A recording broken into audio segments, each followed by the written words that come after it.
राधे कृष्णा दोस्तों, नवरात्रि व्रत की संपूर्ण कथा। नवरात्रि आरंभ हो चुका है। अगले 9 दिन तक माँ दुर्गा के अलग अलग स्वरूपों की उपासना की जाएगी। माता रानी की पूजा अर्चना के साथ आपको इस कथा का पाठ भी जरूर करना चाहिए। श्री दुर्गा नवरात्रि व्रत कथा करने से आपको सभी 9 देवियों की कृपा प्राप्त होगी। बृहस्पति जी बोले, हे ब्रह्मा जी, आप अत्यंत बुद्धिमान, सर्वशास्त्र और चारों वेदों को जानने वालों में श्रेष्ठ हो। हे प्रभु, कृपा कर मेरा वचन सुनो। चैत्र, आश्विन, माघ और आषाढ़ मास के शुक्ल पक्ष में नवरात्रि का व्रत और उत्सव क्यों किया जाता है? हे भगवान, इस व्रत का फल क्या है? किस प्रकार करना उचित है? और पहले इस व्रत को किसने किया? सुविस्तार से कहो। बृहस्पति जी का ऐसा प्रश्न सुनकर ब्रह्मा जी कहने लगे, हे बृहस्पति, प्राणियों का हित करने की इच्छा से तुमने बहुत ही अच्छा प्रश्न किया है। जो मनुष्य मनोरथ पूर्ण करने वाली दुर्गा, महादेवी, सूर्य और नारायण को ध्यान करते हैं, वे मनुष्य धन्य हैं। यह नवरात्र व्रत संपूर्ण कामनाओं को पूर्ण करने वाला है। इसके करने से पुत्र चाहने वाले को पुत्र, धन चाहने वाले को धन, विद्या चाहने वाले को विद्या और सुख चाहने वाले को सुख मिल सकता है। इस व्रत को करने से रोगी मनुष्य का रोग दूर हो जाता है और कारागार में पड़ा हुआ मनुष्य बंधन से छूट जाता है। मनुष्य की तमाम विपत्तियां दूर हो जाती हैं और उसके घर में संपूर्ण संपत्तियां आकर उपस्थित हो जाती है। बंध्या और काक, बंध्या के इस व्रत करने से पुत्र हो जाता है। समस्त पापों को दूर करने वाले इस व्रत के करने से ऐसा कौन सा मनोरथ है जो सिद्ध नहीं हो सकता? यदि व्रत करने वाला मनुष्य सारे दिन का उपवास न कर सके तो एक समय भोजन करे और उस दिन बांधवों सहित नवरात्रि व्रत की कथा श्रवण करे। हे बृहस्पति, जिसने पहले इस महाव्रत को किया है उसका पवित्र इतिहास मैं तुम्हें सुनाता हूँ। तुम सावधान होकर सुनो। इस प्रकार ब्रह्मा जी के वचन सुनकर बृहस्पति जी ओम बोले, हे ब्राह्मण, मनुष्यों को कल्याण करने वाले इस व्रत के इतिहास को मेरे लिए कहा। मैं सावधान होकर सुन रहा हूँ। आपकी शरण आए हुए मुझ पर कृपा करो। ब्रह्मा जी बोले, पीठत नाम के मनोहर नगर में एक अनाथ नाम का ब्राह्मण रहता था।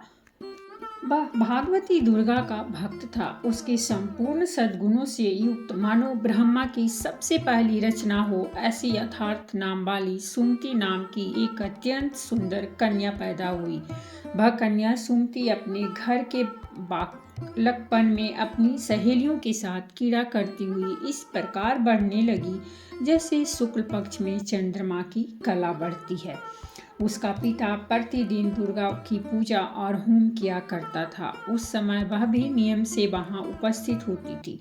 एक दिन वह सुमति अपनी सखियों के साथ खेलने लग गई और भागवती के पूजन में उपस्थित नहीं हुई। उसके पिता को पुत्री की ऐसी असावधानी देखकर क्रोध आया और पुत्री से कहने लगा कि हे दुष्ट पुत्री, आज प्रभात से तुमने भागवती का पूजन नहीं किया। इस कारण मैं किसी कुश्ती और जय माता दी दरिद्र मनुष्य के साथ तेरा विवाह करूंगा।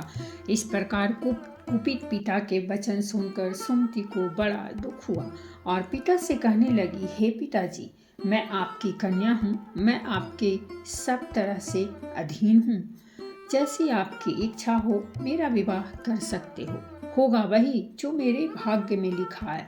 मेरा तो इस पर पूर्ण विश्वास है। मनुष्य न जाने कितने मनोरथों को चिंतन करता है, पर होता वही है जो भाग्य में विधाता ने लिखा है।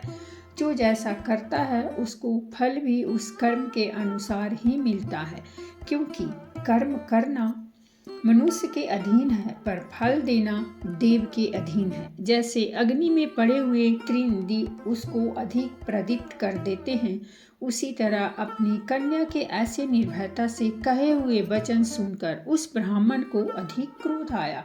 तब उसने अपनी कन्या का एक कुश्ती के साथ विवाह कर दिया और अत्यंत क्रुद्ध होकर पुत्री से कहने लगा कि जाओ जल्दी जाओ, अपने कर्म का फल भोगो। देखें केवल भाग भरोसे रहकर क्या करती है। इस प्रकार से कहे हुए पिता के कटु वचनों को सुनकर सुमति अपने मन में विचार करने लगी, अहो मेरा बड़ा दुर्भाग्य है जिससे मुझे में ऐसा पति मिला। इस तरह अपने दुख का विचार करती हुई वह सुमति अपने पति के साथ वन चली गई और भयानक वन में कुशायुक्त उस स्थान पर उन्होंने वह रात बड़े कष्ट से व्यतीत की। उस गरीब बालिका की ऐसी दशा देखकर भगवती पूर्व पुण्य के प्रभाव से प्रकट होकर सुमति से कहने लगी कि हे ब्राह्मणी, मैं तुम पर प्रसन्न हूँ, तुम जो चाहो वरदान मांग सकती हो। मैं प्रसन्न होने पर मनोवांछित फल देने वाली हूँ। इस प्रकार भगवती दुर्गा का वचन सुनकर ब्राह्मणी कहने लगी कि आप कौन हैं जो मुझ पर प्रसन्न हुई हैं। यह सब मेरे लिए कहा और अपनी कृपा दृष्टि से मुझ दासी को कृतार्थ करो। ऐसा ब्राह्मणी का वचन सुनकर देवी कहने लगी कि मैं आदि शक्ति हूँ और मैं ही ब्रह्मा विद्या और सरस्वती हूँ। मैं प्रसन्न होने पर प्राणियों को दुख दूर कर उसको सुख प्रदान करती हूँ। हे ब्राह्मणी, मैं तुम पर तेरे पूर्व जन्म के पुण्य के प्रभाव से प्रसन्न हूँ। तुम्हारे पूर्व जन्म का वृत्तांत सुनाती हूँ, सुनो। तू पूर्व जन्म में निषाद भील की स्त्री थी और अति पतिव्रता थी। एक दिन तेरे पति निषाद ने चोरी करने के कारण तुम दोनों को सिपाहियों ने पकड़ लिया और ले जाकर जेल खाने में कैद कर दिया। उन लोगों ने तेरे को और तेरे पति को भोजन भी नहीं दिया। इस प्रकार नवरात्रि के दिनों में तुमने न तो कुछ खाया और न जल ही पिया, इसीलिए 9 दिन तक नवरात्र का व्रत हो गया। हे ब्राह्मणी, उन दिनों में जो व्रत हुआ उस व्रत के प्रभाव से प्रसन्न होकर तुम्हें मनोवांछित वस्तु दे रही हूँ। तुम्हारी जो इच्छा हो सो मांगो। इस प्रकार दुर्गा के कहे वचन सुनकर ब्राह्मणी बोली कि अगर आप मुझ पर प्रसन्न हैं तो हे दुर्गे, आपको प्रणाम करती हूँ। कृपया करके मेरे पति के कोढ़ को दूर करो। देवी कहने लगी कि उन दिनों में जो तुमने व्रत किया था उस व्रत के एक दिन का पुण्य अपने पति का कोढ़ दूर होने के लिए अर्पण करो। मेरे प्रभाव से तेरा पति कोढ़ से रहित और सोने के समान शरीर वाला हो जाएगा। ब्रह्मा जी बोले। इस प्रकार देवी का वचन सुनकर वह ब्राह्मणी बहुत प्रसन्न हुई और पति को निरोग करने की इच्छा से ठीक है ऐसे बोली। तब तक उसके पति का शरीर भगवती दुर्गा की कृपा से कुष्ठहीन होकर अति कांति युक्त हो गया, जिसकी कांति के सामने चंद्रमा की कांति भी क्षीण हो जाती है। वह ब्राह्मणी पति की मनोहर देह को देखकर देवी को अति पराक्रमी वाली समझकर स्तुति करने लगी कि हे दुर्गे, आप दुर्गत को दूर करने वाली, तीनों जगत का संताप हरने वाली, समस्त दुखों को दूर करने वाली, रोगी मनुष्य को निरोग करने वाले, प्रसन्न होने पर मनोवांछित वस्तु को देने वाली और दुष्ट मनुष्य का नाश करने वाली हो। तुम ही सारे जगत की माता और पिता हो। हे अम्बे, मुझ अपराध रहित अबला की मेरे पिता ने कुष्ठ के साथ विवाह कर मुझे घर से निकाल दिया। उसकी निकाली हुई मैं पृथ्वी पर घूमने लगी। आपने ही मेरा इस आपत्ति रूपी समुद्र से उद्धार किया है। हे देवी, आपको प्रणाम करती हूँ। मुझ दिन की रक्षा करो। ब्रह्मा जी बोले कि हे बृहस्पति। इसी प्रकार उस सुमति ने मन से देवी की बहुत स्तुति की। उससे की हुई स्तुति सुनकर देवी को बहुत संतोष हुआ और ब्राह्मणी से कहने लगी, हे ब्राह्मणी, तुमने उदायल नाम का एक अति बुद्धिमान, धनवान, कीर्तिवान और जितेंद्रिय पुत्र शीघ्र ही होगा। ऐसा कहकर वह देवी उस ब्राह्मणी से फिर कहने लगी कि हे ब्राह्मणी, और जो कुछ तेरी इच्छा हो मनोवांछित वस्तु तुम मांग सकती हो। ऐसा भगवती दुर्गा का वचन सुनकर सुमति बोली कि हे भगवती दुर्गे, अगर आप मेरे पर प्रसन्न हैं तो कृपया कर मुझे नवरात्रि विधि बताइए। हे दयावती, जिस विधि से नवरात्र व्रत करने से आप प्रसन्न होती हैं उस विधि और उसके फल को मेरे लिए विस्तार से वर्णन करें। इस प्रकार ब्रह्मा जी के वचन सुनकर दुर्गा कहने लगी, हे ब्राह्मणी, मैं तुम्हारे लिए संपूर्ण पापों को दूर करने वाली नवरात्र व्रत विधि को बतलाती हूँ।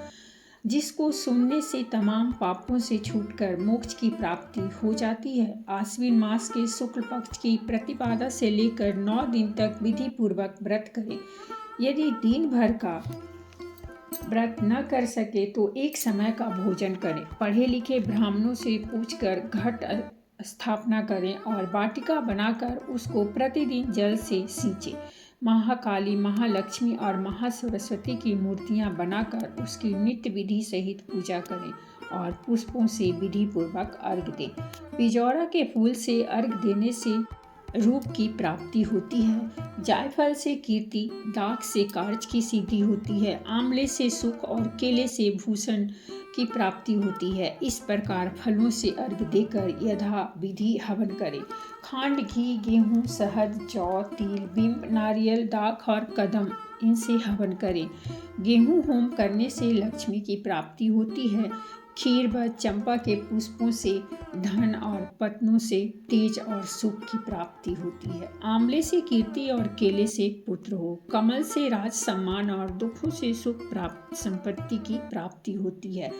व्रत करने वाला मनुष्य इस विधान से होम कर आचार्य को अत्यंत नम्रता के साथ प्रणाम करे और यज्ञ की सिद्धि के लिए उसे दक्षिणा दे।